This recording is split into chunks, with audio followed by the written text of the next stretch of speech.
Ito ang kwento ng pagsalakay sa Kabanatuan, isang misyon na nagpakita ng katapangan sa ikalawang digmaang pandaigdig. Noong Abril 1942, sumuko ang mga sundalong Pilipino at Amerikano sa Bataan at Corregidor. Mahigit 70,000 sundalo ang pinilit maglakad sa Bataan Death March. Libo-libo ang namatay at marami sa nakaligtas ay dinala sa kampo ng Kabanatuan. Pagsapit ng 1,945, humigit kumulang 500 bihag na lamang ang natira. Nagpasiya ang Estados Unidos na iligtas ang mga bihag. Ang The Great Raid ay pinamunuan ni na Death Call, Henry Moxey, Captain Robert Prince.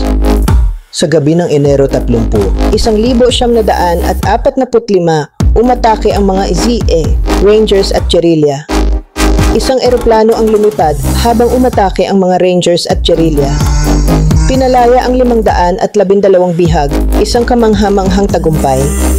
Ang pagsalakay sa Kabanatuan ay kinilala bilang isa sa pinakamatagumpay na misyon. Ipinakita nito ang katapangan ng mga Pilipino at Amerikano